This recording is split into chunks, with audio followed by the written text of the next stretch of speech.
헤로도토스의 역사에 보면 페르시아 왕 크세르크세스 왕이 전쟁 준비에 몰두하는 동안 세 번째 꿈을 꾸게 됩니다. 어떤 꿈이냐면 어린 가지들이 온 세상을 덮고 있던 올리브 가지로 만든 관을 쓰고 있다가 그 관이 가지의 머리에서 벗어나는 그런 꿈을 꾸었습니다. 크세르크세스 왕은 점성술에 밝은 페르시아의 사제 계급인 마고스들에게 꿈 이야기를 하자 마고스들이 그 꿈을 해석하는 이야기가 나옵니다. 그러면서 그 마고스들이 뭐라고 해몽을 해주냐면 온 세상과 전 인류가 크세르크세스 왕에게 종속될 것이다. 그렇게 해석을 해 주었습니다. 마고스들이 그렇게 꿈을 해몽하자 회의에 참석했던 많은 장군들과 많은 사람들이 확신을 가지고 자기 지역으로 돌아가서 크세르크세스 왕을 위해서 전쟁을 준비하고 그리고 마침내 다 같이 전쟁에 나와서 큰 승리를 거두게 됩니다. 마고스들이 해몽으로 크세르크세스 왕은 전쟁에 참여하게 되고 또 마고스들의 꿈 해몽이 굉장히 중요한 그 역할을 하게 됩니다. 당시 이 마고스들은 누구냐면 별을 연구하던 점성술가들이었습니다. 그래서 별을 연구해서 어떤 점을 치는 그런 사람이었습니다.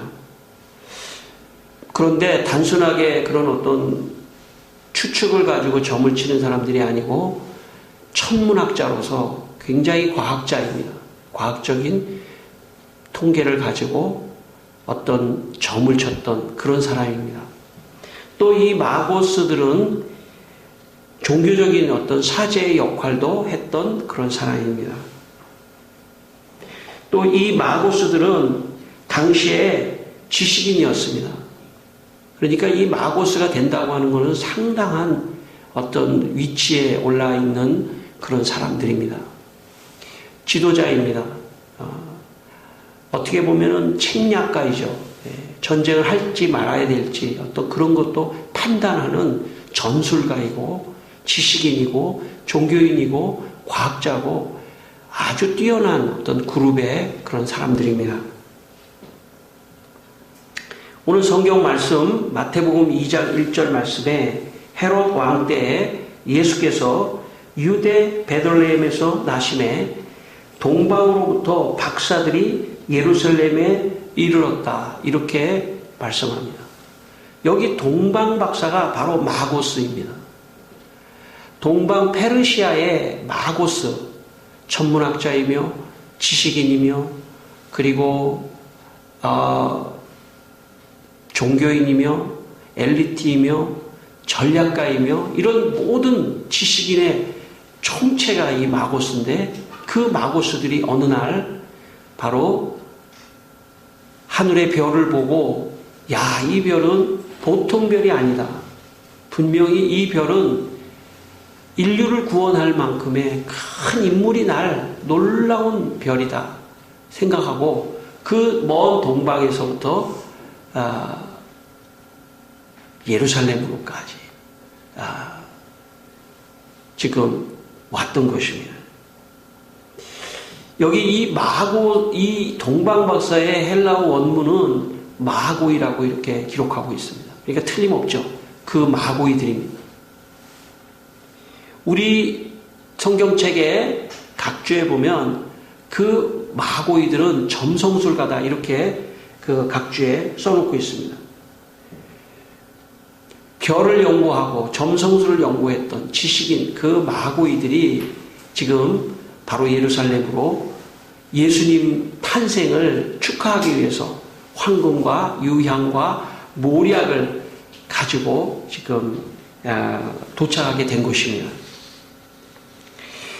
제가 처음에 예수님을 믿었을 때 제가 집에 가서 보니까 우리 집에 있는 사람들이 다 마귀 새끼 같더라고요. 나만 예수님을 믿었는데 집에 가서 예수 안 믿는 사람을 보니까 마귀의 자식, 사탄의 자식, 그렇게 보이더라고요. 나 혼자만 거룩하고 모든 식구들은 다 멸망받고 저주받은 사람같이 보여서 제가 한동안은 좀 어려웠습니다. 시간이 지나면서 제가 교회 생활을 하면서 그런 것은 아니구나. 하나님은 나같이 예수님을 믿은 사람뿐만 아니라 현재 예수님을 믿지 않는 사람들도 사랑하셔서 모두 구원하시기를 원하시는구나. 그러니까 지금 현재 예수님을 안 믿어도 사탄의 자식이 아니라 하나님이 사랑하는 귀한 하나님의 자녀이구나 하는 것을 제가 알게 됐습니다. 그때부터 예수 안 믿는 가족들이 마귀의 자식이 아니고 참 길을 잃은 양 같은 불쌍한 사람들이구나 하는 그런 생각을 제가 했습니다. 제가 왜 이 말씀을 하려고 하냐면 하나님은 예수님의 탄생 소식을 누구에게 제일 먼저 알릴까? 바로 동방의 이방 사람, 이스라엘 사람들이 아니라 이방 사람, 마고이들에게 그 소식을 알리셨던 겁니다. 그래서 이방의 마고이들은 굉장한 영향력이 있는 사람들입니다. 지식인이며 종교인이며 과학자며 굉장한 영향력이 있는 사람입니다. 그 마고이들이 바로 동방의 이방인 마고이들이 별을 보면서 예수님의 탄생을 감지하고 예루살렘에 지금 왔다고 하는 것은 하나님께서 이스라엘뿐만 아니라 온 세상에, 모든 이방의 세상에 하나님이 되신다는 것을 말씀하고 있는 것입니다. 우리 성탄절은 우리 교회 다니는 사람의 절기가 아닙니다. 성탄절은 우리들만의 축제가 아닙니다. 이 성탄절은 온 세상의 사람들에게 예수님이 오신 것입니다. 온 세상의 모든 사람들이 다 예수님의 사랑을 받는 그런 날이 우리가 성탄절이라고 말할 수 있습니다. 요한복음 3장 16절 우리가 잘 아는 말씀인데 하나님이 세상을 이처럼 사랑하사 독생자를 주셨으니 이는 그를 믿는 자마다 멸망하지 않고 영생을 얻게 하려 합니다. 그러니까 예수님이 이 세상에 오신 것은 온 세상 사람들이 다 기뻐하고 즐거워하고 또 구원받기를 원하는 날이라는 것입니다. 요한복음 10장 16절에 또 이 우리에 들지 아니한 다른 양들이 내게 있어 내가 인도하여야 할 터이니 그들도 내 음성을 듣고 한 무리가 되어 한 목자에게 있으리라. 여러분, 우리에 들어있는 양은 우리를 지금 여기에 교회에 있는 사람들이라고 말할 수 있습니다. 하나님은 우리에 들어있는 교회에 현재 있는 사람들뿐만 아니라 우리 밖에 있는 양들도 내가 인도하여야 되리라. 그래서 모든 사람들이 한 목자에게 있으리라 말씀하셨습니다. 그래서 이 성탄절은 교회의 축제가 아니라 온 인류의 축제입니다. 예수를 믿는 사람의 축제일 뿐만 아니라 믿지 않는 사람들에게도 해당하는 좋은 날, 기쁜 날, 그런 날인 것입니다. 성탄절에 백화점에 가면 성탄 추리를 멋있게 해놓은 그런 백화점이 있습니다. 더 많이 했으면 좋겠어요. 제가 볼 때는 성탄 추리를 해놓고 또 심지어는 제가 이 앞에 이렇게 지나가면 여기 술집 안에도 성탄 추리를 해놨어요. 저는 너무 좋다고 생각합니다. 저는 더 많이 했으면 좋겠어요. 술집에도 성탄 추리를 해놓고, 백화점에도 성탄 추리를 해놓고, 도시의 도시에도 성탄 추리를 해놓고, 제가 옛날에 다른 데 도시에 살 때 보니까 지금 그런지 모르겠어요. 제가 밤에 안 나가서 보는데 막 그냥 불빛 해가지고 막 성탄 추리를 크게 해놓고, 온 도시에 성탄 추리를 좀 많이 했으면 좋겠어요. 교회도 해야 되지만 교회 아닌 곳에 더 많이 했으면 좋겠어요. 어떤 사람들은, 어떤 목사님도 이렇게 말씀하시더라고요. 성탄 추리를 밖에다가 이렇게 예수 안 믿는 사람이 해놓은 게 아니라 교회가 해야 될 건데, 이렇게 말씀하시는데, 제가 이 성경을 보니까 그렇지 않습니다. 성탄 추리는 교회뿐만 아니라 교회 아닌 곳에서도 많이 해놓는 게 좋아요. 왜냐하면 그곳에 바로 현대판 마고이들이 있기 때문에, 그곳에 그 술집에서 성탄 트리를 보면서 언젠가 나도 이제 술을 끊고 교회에 가야지 하는 별입니다. 그게 동방에서 마고이들이 별을 보면서 그 별을 따라서 예루살렘에 왔던 것처럼 곳곳에 성탄과 관계되는 많은 물건들, 어린아이들 같은 경우도 많은 성탄의 물건들, 성탄의 추리, 온 곳곳에 많이 있었으면 좋겠어요. 혹시 회사에도, 내가 무슨 경영하는 회사에도 있다면 조그만 추리라도 하나 이렇게 갖다 놔도 좋아요. 우리가 전도라고 하는 게 뭐 꼭 말로만이 아니라 그런 추리 하나만으로도 사람들이 볼 때 참 따뜻해진다. 제가 청년 때나 이럴 때만 해도요, 성탄절은 저 명동에 가야만이 명동에 가면은 아주 막 그냥 분주하잖아요. 거기 가면 성탄을 더 느낄 수 있단 말이죠.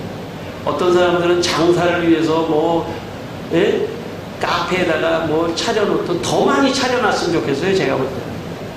그게 현대판 마고이들이 보는 별이라고 저는 생각합니다.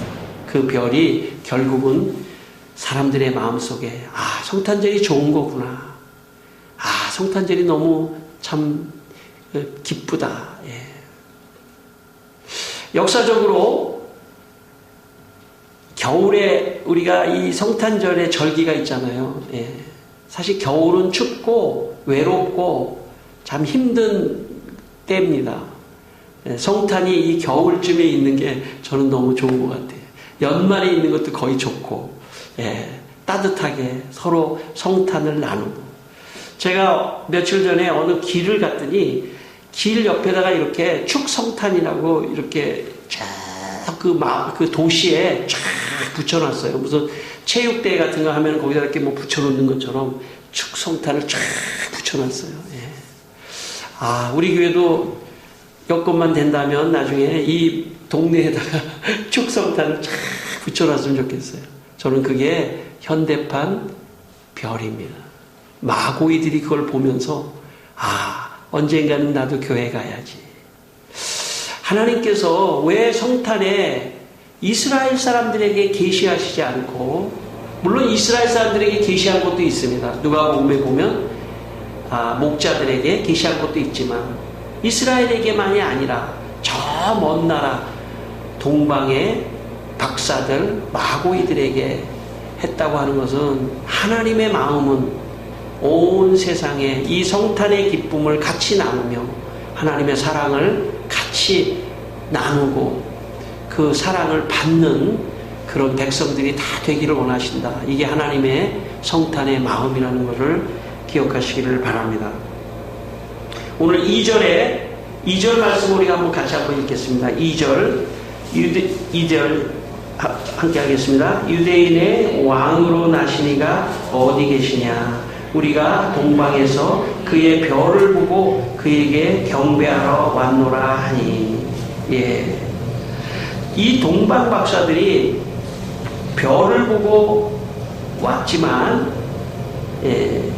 그들의 목적은 예수님에게 경배하러 온 것입니다. 예수님께서 이 동방 박사들의 경배를 받음으로 온 이방을 대표한, 온 이방인을 대표한 사람들을 통해서 경배를 받고 찬양을 받음으로 온 세상을 축복하시려고 이 사람들을 불렀다는 것입니다. 제 동기 목사님 가운데 인도의 선교사로 지금 계시는 선교사님이 계시는데, 그 선교사님이 선교 보고를 하면서 책을 한 권 출판했습니다. 거기에 나오는 내용입니다. 제목은 뭐냐면 인도에서 첫 성탄, 이런 제목입니다. 제가 한번 읽어보겠습니다. 인도에 와서 처음 맞이한 주님이 오신 날밤에 사귀고 있는 젊은 인도 친구들과 함께 가난한 마을의 이웃들을 찾아갔다. 가정들을 방문해서 그들의 말로 성탄 찬송을 부르고 성탄의 의미를 알려주고 축복의 말을 전했다. 아직은 말이 걸음마 수준이고 무엇보다도 거주지 근처라서 보안상 염려되는 부분이 있지만 너무나 고요한 이곳 성탄절의 침묵을 견딜 수 없어 그들을 찾아가 뜨거운 가슴으로 힌디어로 고요한 밤 거룩한 밤을 불렀다. 뜻밖의 찾아온 손님들, 처음 들어보는 찬송, 처음 들어보는 예수의 이름 앞에 그들은 놀라워했다. 어떤 결과가 있을지 전혀 알 수가 없다. 선교사님은 마지막에 우리의 이 행동이 어떤 결과가 있을지 알 수가 없다 하고 끝맺고 있습니다. 아마 인도 사람들이 성탄절에 고요한 밤 거룩한 밤을 힌디어로 부르는 그 선교사님의 모습, 친구들의 모습을 보면서 아마 이 인도 사람들의 마음속에는 각인이 되겠죠. 그게 바로 오늘 동방 박사들이 본 별이라고 볼 수 있습니다.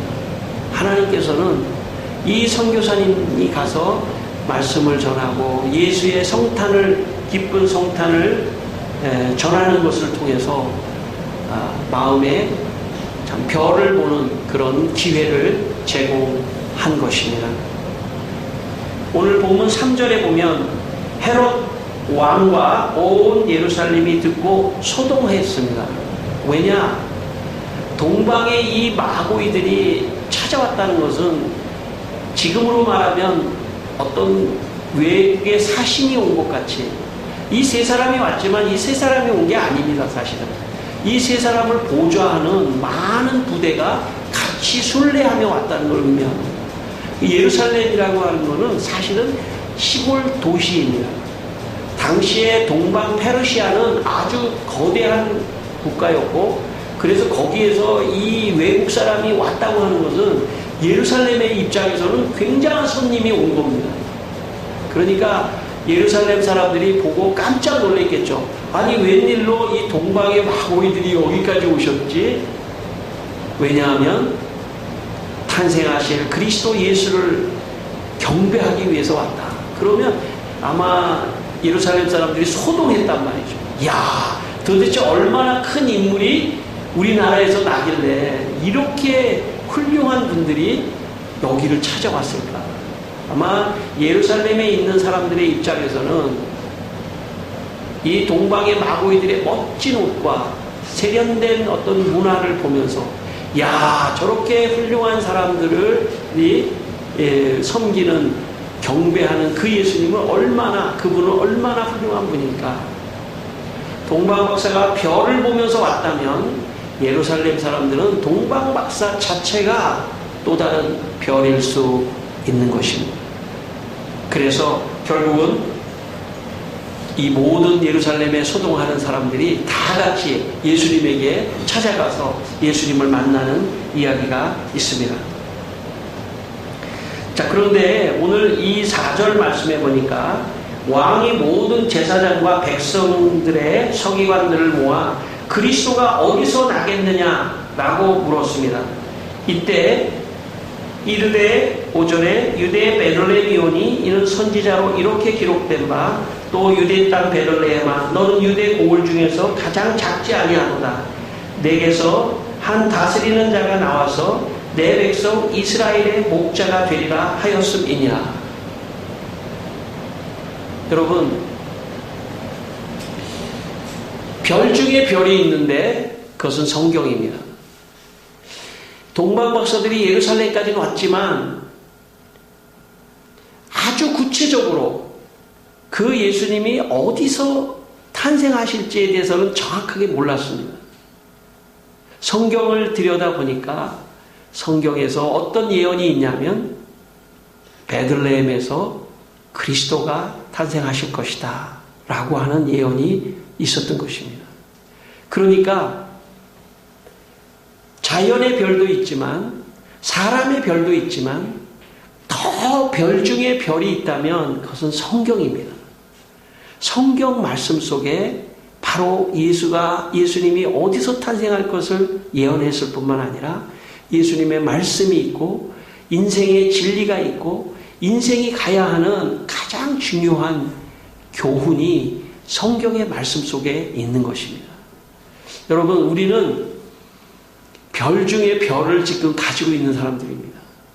세상의 사람들은 이제 자연의 별, 인간의 별을 보고 결국 어디까지 와야 하냐면 하나님의 말씀의 별까지 왔을 때 정확하게 예수님을 만날 수 있는 것입니다.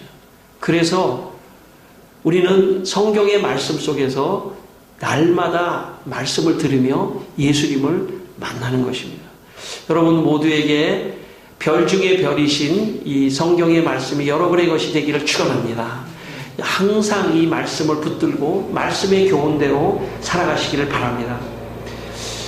그래서 이제 가려고 하니까 7절에 우리 한번 7절 한번 읽을까요? 시작. 이에 헤롯이 가만히 박사들을 불러 별이 나타나는 때를 자세히 묻고 8절까지 베들레헴으로 보내며 이르되 가서 아기에 대하여 자세히 알아보고 찾거든 내게 고하여 나도 가서 그에게 경배하게 하라. 헤롯 왕은 당시에 로마가 지정한 왕이었습니다. 그러니까 헤롯 왕이 진짜 예수님을 경배하려고 지금 박사들에게 말한 것이 아닙니다. 헤롯 왕은 예수님이 계신 곳을 찾아낸 다음에 그 예수님을 죽여야 되겠다 이렇게 생각한 것입니다. 여러분, 헤롯의 길로 가면 안 됩니다. 인생을 살 때 다른 어떤 것보다도 예수님을 저주하고 예수님을 죽이려고 하는 그런 인생은 헤롯의 인생입니다. 성탄절에는 두 사람이 비교가 됩니다. 동방의 마고이들은 예수님을 진정한 의미의 경배하러 왔습니다. 헤롯은 예수님을 찾으면 죽이려고 했습니다. 경배가 아니라. 왜 그랬을까요? 왜냐하면 헤롯은 자기의 욕심과 권력만을 바라보았기 때문입니다. 여러분, 자신에게 빠져있는 사람은 다른 사람이 전혀 보이지 않습니다. 자신의 관심만 있는 사람은 다른 사람을 죽일 수도 있습니다. 오늘 헤롯이 그런 사람입니다. 성탄은 다른 사람을 살리고 다른 사람에게 유익을 주는 날인데 헤롯은 바로 자기의 권력과 자기에게만 관심이 있기 때문에 다른 사람을 죽이려고 하는 그런 마음이 있는 것입니다. 여러분, 여러분의 인생에 동방박사의 길을 가게 되기를 바랍니다. 헤롯의 길로 가면 안 됩니다. 여러분, 언제나 다른 사람을 이렇게 생각할 줄 아는 여러분, 마고이들은, 동방박사들은 사실 자기네 나라 왕도 아닙니다. 그렇지 않습니까? 아까 크세르크세스 같이 자기네 나라 왕도 아니에요.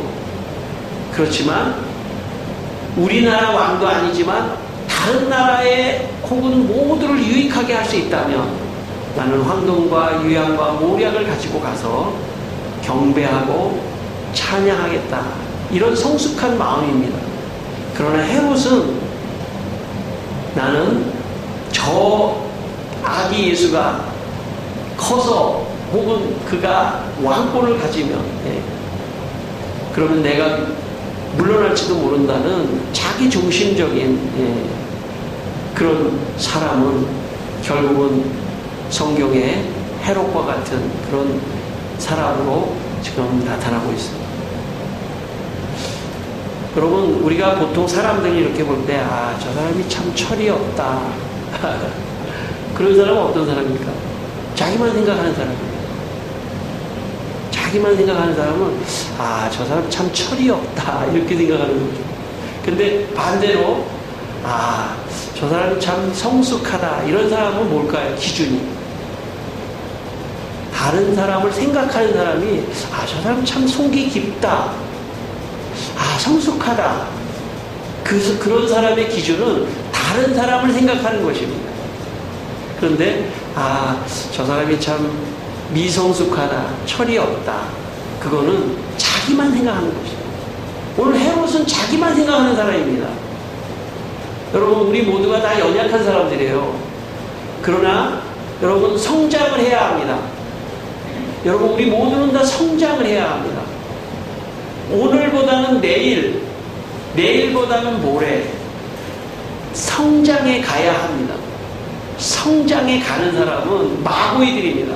동방 박사들은 자기만을 생각하지 않고, 자기 나라만을 생각하지 않고, 자기 페르시아만 생각하지 않고, 이스라엘까지 자기가 생각하고 배려하고 거기까지 길을 찾아와서 그렇게 했습니다. 오늘 헤롯은 뭐냐면 동방 박사들에게 시키는 거예요. 자기도 갈 수도 있는데 가지 않고, 가서 알게 되면 연락하시오. 그러면 자객을 보내서 죽여야 되겠다는 거예요. 여러분, 우리 오늘보다 내일 더 성숙하게 되기를 바랍니다. 여러분, 교회는요 굉장히 예민한 곳이에요. 어떤 곳이냐면 교회는 이 세상에 가장 성숙한 사람들이 많이 있는 곳이라고 저는 생각합니다. 그래서 교회는 아주 성숙한 문화가 되기를 바랍니다. 저부터 물론.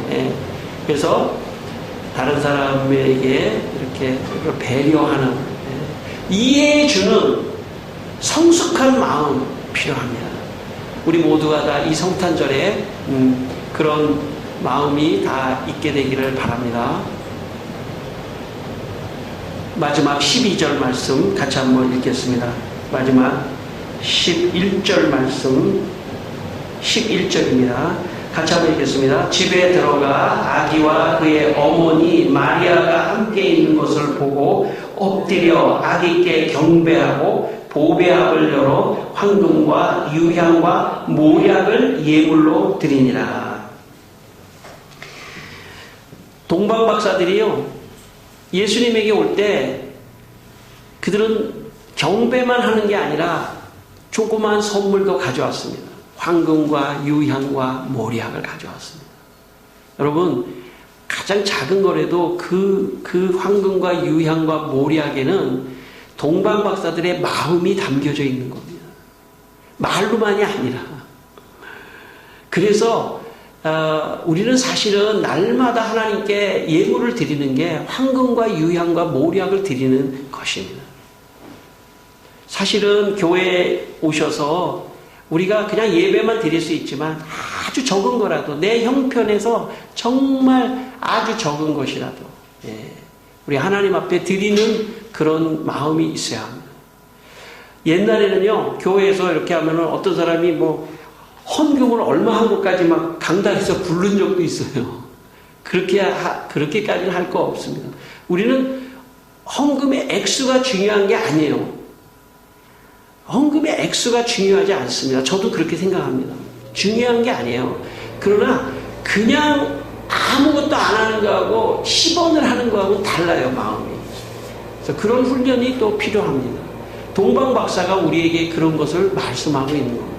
예수님께 그렇게 하면 사람이요, 물질이 있는 곳에 내 마음이 있다는 성경 말씀처럼 그렇게 하면 할수록 예수님을 더 사랑하게 되고 교회를 더 사랑하게 되고 더 신앙이 성숙하게 되는 것입니다. 그러나 반대로 얘기하면 거칠애로 하도 안 돼요. 무리하게 하면 안 됩니다. 누구를 의식해서 하도 안 돼요. 내 형편에 맞게 정말 진심으로 감사함으로 드릴 수 있는 그게 오늘 동방박사의 모델입니다. 파스칼은 이런 말을 했습니다. 팡스에서 예수 그리스도가 없이는 인간은 악덕과 비참 속에 머물러 있을 수밖에 없다. 우리의 모든 덕과 모든 행복이 그분 안에 있다. 그분을 떠나서는 악덕과 비참, 오류와 어둠, 죽음과 절망이 있을 뿐이다. 여러분, 우리 인생에 예수님이 없으면 헛된 것을 경배하게 되어 있습니다. 제가 지난주에 시험이 하나 있었어요, 저한테. 제가 어느 음악 프로그램에서 음악을 하나 들었는데, 음악이 나쁜 건 아닙니다. 음악 프로그램에서 음악을 들었는데, 제 평생에 그거를 인터넷에서 다시 돌려보고, 다시 돌려보고, 다시 돌려보고 하다가 설교 준비가 안 되더라고요. 제목을 말씀드려요? 말할 건 없잖아요. 자기 취향이 있으니까. 저 그런 적이 없었는데, TV를 보다가 어떤 사람이 노래를 따라 했는데 그게 너무나 저한테 와닿아가지고 또 듣고 또 듣다가 제가 목사가 적당히 들어야지 찬송도 이렇게 열심히 안 하는데 유행가를 적당히 해야지. 여러분, 제가 그 정도면 말이죠, 여기 세상에 있는 사람들은요 뭐 노래에 그냥 목숨을 걸고, 물론 그게 직업인 사람은 그렇게 해야겠죠. 그러나 노래에 막 그냥 경배하고, 노래를 경배하는 거예요. 또 물질을 경배하고, 자기 일을 경배하고, 모든 것을 경배할 가능성이 있습니다. 그걸 찬양하고. 그런데요, 사실은 그건 경배의 대상이 아닙니다. 누릴 대상이지 경배의 대상이 아니에요. 경배의 대상은 그게 누리다가 점점 경배가 돼버려요. 어떤 운동선수가 운동을 하는데 자기의 운동 자체가 경배가 돼버리면 그게 우상이 되는 것입니다. 그건 즐길 대상이에요. 우리의 온전한 경배의 대상은 예수님입니다. 여러분, 그렇게 믿게 되시기를 바랍니다. 예수님만이 경배의 대상이에요. 사람은 존경할 사람이 있어야 돼요. 인생을 살면서 존경할 사람이 있어야 돼요. 근데 있잖아요, 사람을 존경하는 것은 한계가 있어요. 실망을 하게 돼요. 인간은 존경의 대상이 사실은 아니에요. 경배의 대상도 아니고. 여러분, 목사 저 존경하지 마세요. 저가 형편없는 사람입니다. 그러니까 그러느냐 그렇게 생각하시고 그냥 저분도 인간이지 그렇게 생각하세요. 목사님이 어떻게 그럴 수가 있습니까? 됐어요. 목사님도 그럴 수가 있어요. 부족한 사람이에요. 목사님을 존경하지도 마세요. 조금만 존경하세요. 너무 많이 기대하지도 마세요. 네. 제가 부담스럽습니다. 제가 완전한 사람이 아니에요. 그러나 인생은 누군가를 존경하고 경배해야만이 마음이 후련하고 안정감이 있어요. 여러분, 예수님을 경배하게 되시기를 축원합니다. 예수님만 존경하게 되시기를 축원합니다. 그래야만이 인생의 마음의 안정감이 있는 거예요. 그리고 사람은 사랑해줄 대상이에요. 저 좀 사랑해주세요. 저 좀 이해해주세요. 성숙하게. 저도 여러분을 이해하고 사랑할 테니까 서로 그럴 대상이지 경배하거나 존경할 대상은 사실 아닙니다. 오직 우리가 존경할 분은 예수 그리스도, 경배할 분은 예수 그리스도. 동방박사가 경배할 사람은 아기 예수 그리스도입니다. 마지막 하나, 여러분, 저는 여러분이 여러분의 마음속에 황금과 유향과 모략을 예수님께 드리고 하나님께 드리는 것을 기쁨으로 생각하게 되기를 바랍니다.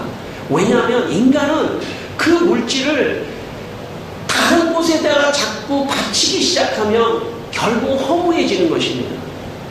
어떤 의미에서 보면 내가 하나님 앞에 드리는 그 예물이 가장 내 삶에 의미를 주는 것입니다.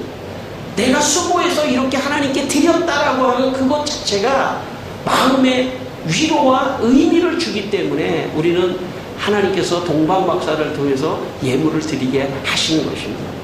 여러분, 다른 곳에 예물을 다 써보세요. 하나님께 드리는 게 인생에 아무것도 없이 다 드려보세요. 써보세요. 너무 많이 남아요. 아이고, 내가 그렇게 수고해서 다른 데다 다 그냥 흘려버렸구나.